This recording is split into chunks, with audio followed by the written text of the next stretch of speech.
Hello friends, मी आहे राहुल आणि मी आज आलो ठाणा पेट्रोल पंप या गावी. आणि आज 6 डिसेंबर डॉक्टर बाबासाहेब आंबेडकर यांच्या महापरिनिर्वाण दिवस. तर आज आपल्यासोबत आहे ठाणा पेट्रोल पंप येथील बौद्ध अनुयायी आणि उपासक. तर चला आज पण त्यांच्यासोबत काही विषयावरती चर्चा करूया. आणि तर चला. आनंद बुद्ध विहार येथील आतील बुद्धाची मूर्ती आणि डॉक्टर बाबासाहेब आंबेडकर यांची प्रतिमा.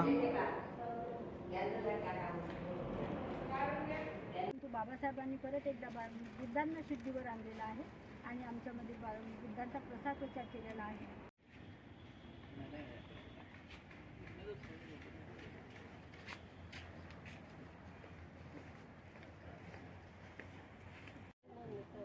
बुद्ध सम्राट महामानव परमपूज्य बोधिसत्व डॉक्टर बाबासाहेब आंबेडकरांचा विजय असो, विजय असो, विजय असो. डॉक्टर बाबासाहेब आंबेडकरांच्या डॉक्टर बाबासाहेब आंबेडकरांच्या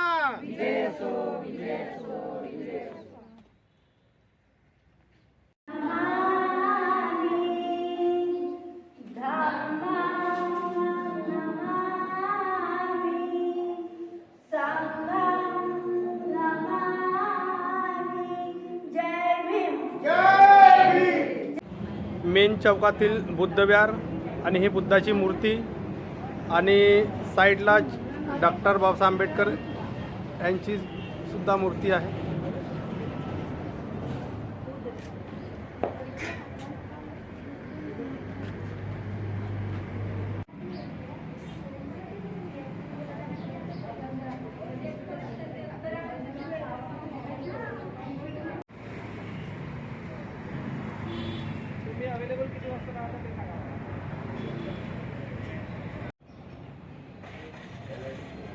देशाचे पंतप्रधान असतील किंवा इतरही जे मंडळ येतील डॉक्टर बाबासाहेब आंबेडकरांचा विजय असो, विजय असो, विजय असो.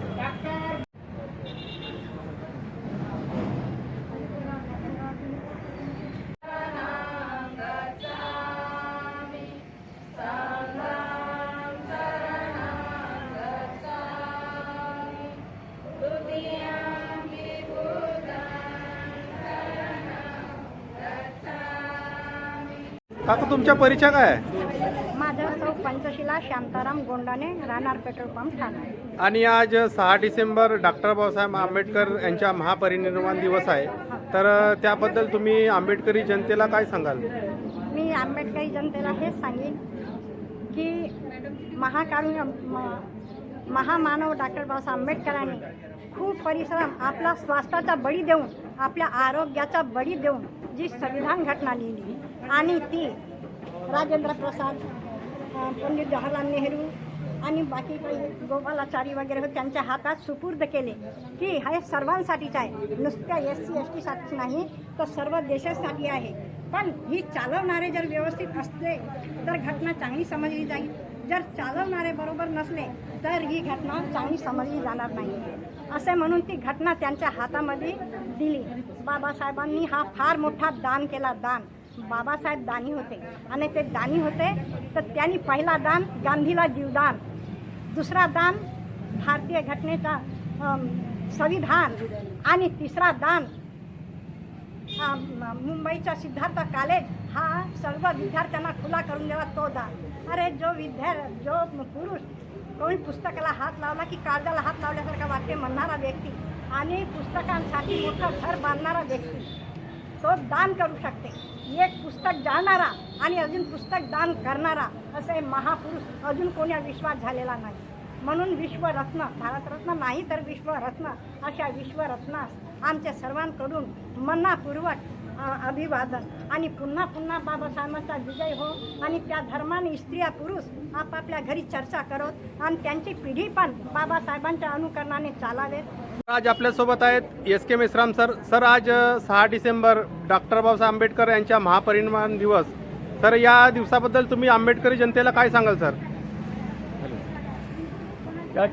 डॉक्टर बाबासाहेब आंबेडकर यांचा जन्म 14/1991 झाला आणि त्यांचा महापरिनिर्वाण 6 डिसेंबर 1956 झाला. यांच्या सुरुवातीपासून त्यांच्या जन्मापासून तर यांच्या मृत्यूपर्यंतचा कार्यकाल म्हणजे त्याला आयुष्य म्हणतो आपण त्याला.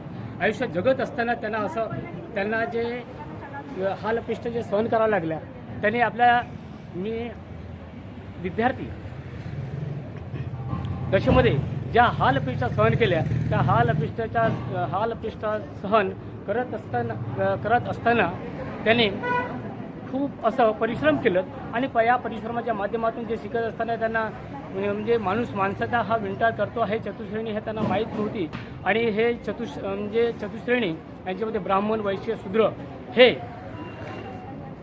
या चतुश्रेणीनुसार म्हणजे खालच्या स्तरातील लोकांना म्हणजे अपमानास्पद वागणूक मिळत होती. ही वागणूक त्यांनी त्यांच्या बालवयामध्ये त्यांनी सहन केली आणि त्यांना असं वाटलं की जो धर्म माणसाला समता प्रस्थापित करू शकत नाही किंवा देऊ शकत नाही, त्या समाजाला किंवा त्या देवापुढे मला नतमस्तक होण्याची काय गरज नाही. आणि त्याच्यामुळे त्यांनी डॉक्टर रमाईला सांगितलं की मी खूप म्हणजे विठ्ठलाच्या काळाराम मंदिरामध्ये प्रवेश करण्याकरता त्यांनी म्हणजे लढा दिला. आणि तेव्हा त्यांना आपल्या पत्नीला म्हणाले की काळाराम मंदिरामध्ये त्यापेक्षा मी एक भव्य असं यात्रा निर्माण करेन. आणि म्हणून त्यांनी 14 ऑक्टोबर 1956ला डॉक्टर बाबासाहेबांनी नागपूर येथे बौद्ध धर्माची दीक्षा दिली. आणि तिथून आम्हाला महामानवाने आम्हाला मानव म्हणून जगण्याचा अधिकार दिलेला आहे. आणि यामध्ये मला असं वाटतं की संपूर्ण उपासक आणि उपासकांना सूचित करण्यात येत आहे की आपण म्हणजे मुलांना शिक्षणाकडे लक्ष दिलं पाहिजे. आणि तेवढंच नव्हे तर संपूर्ण आपला परिसर आहे, या परिसरामध्ये म्हणजे सुद्धा आपलं चांगलं राहिलं पाहिजे. तेवढंच नव्हे तर त्या पलीकडे आपण काय केलं पाहिजे की सर्वांना एकोप्याने एकत्रित येऊन आपण समाजाची धुरा समोर नेली पाहिजे. आणि म्हणून डॉक्टर बाबासाहेब आंबेडकरांनी असं म्हटलं आहे, भीमाच्या एका कवीने म्हटलं आहे, भीमाच्या चाहत्यानं वेगी करू नकारे, सत्याच्या त्या धुराला सोडू तुम्ही नकारे, नौका किनारी नेले गुरु तुम्ही नकारे. म्हणजे ज्या ठिकाणी मी हे गाडा आणलेलं आहे त्याला इथेच राहू द्या, काय मला समोर नेण्याची तुमच्या ऐपत नसेल तर त्या ठिकाणी थांबवा. परंतु मी हे एवढा परिश्रमाने उभं केलेलं हे वटवृक्ष आहे, हे वटवृक्ष हे उभं आहे, त्याला तुम्ही त्याचे जतन करण्याचा प्रयत्न करा. आणि म्हणून मी संपूर्ण पेट्रोलवासियांना तसे उपासकांना असं विनंती करतो आहे की जसं आपण आंबेडकर जयंती,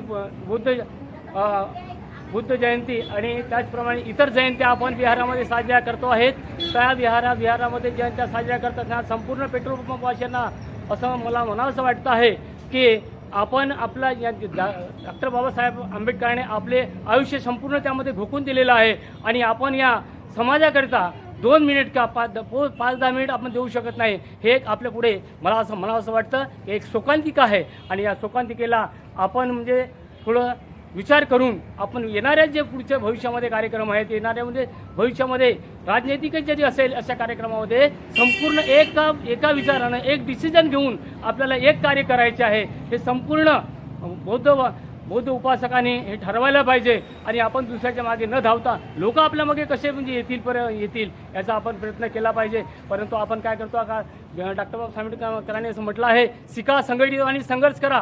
आपण कुठं संघर्ष करायला पाहिजे, कुठं शिकायला पाहिजे आणि कुठं संघटित व्हायला पाहिजे याचं मर्म आपल्याला जेव्हा कळेल त्या दिवशी डॉक्टर बाबासाहेब आंबेडकरांची खऱ्या अर्थाने जी श्रद्धांजली आहे ती श्रद्धांजली सार्थक होईल.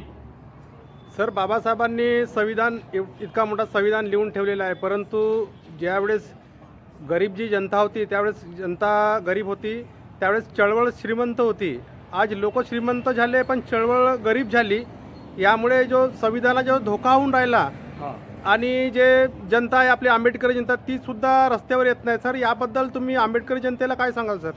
तर याच्याबद्दल मला असं म्हणावंसं वाटतं आहे की जेव्हा मला एक चांगला आणि मोलाचा प्रश्न विचारला आहात तुम्ही की यामध्ये जनता गरीब होती तेव्हा आंबेडकरी विचारांचे लोक होते. आज घराघरामध्ये शिकलेले आहेत आणि घराघरामध्ये शिकलेले असताना सुद्धा आपण फक्त मी आणि माझा कुटुंब या पलीकडे त्यांचे विश्वच राहिलं नाही. आणि त्यांचे हे विश्व राहिलं नसल्यामुळे ते काय करत आहेत की आपल्या वैयक्तिक स्वार्थाकडे जगत आहेत. मी एखाद्या पदावर गेलो आहे, मोठा झालो आहे, फक्त मी, माझी बायको आणि माझी मुले त्यांच्या पलीकडे माझ्या परिसरामध्ये किंवा माझ्या भावाकडे किंवा माझ्या बांधवाकडे किंवा माझ्या बौद्ध बांधवाकडे लक्ष देण्याकडे आमच्याकडे वेळ नाही. आणि आमच्यामध्ये आमच्यामध्ये असणारे ते फुटीरवृत्ती आणि या फुटीरवृत्तीमुळे काय होत आहे की आपण जे कार्य करत आहोत ते कार्य आपण करू शकत नाही.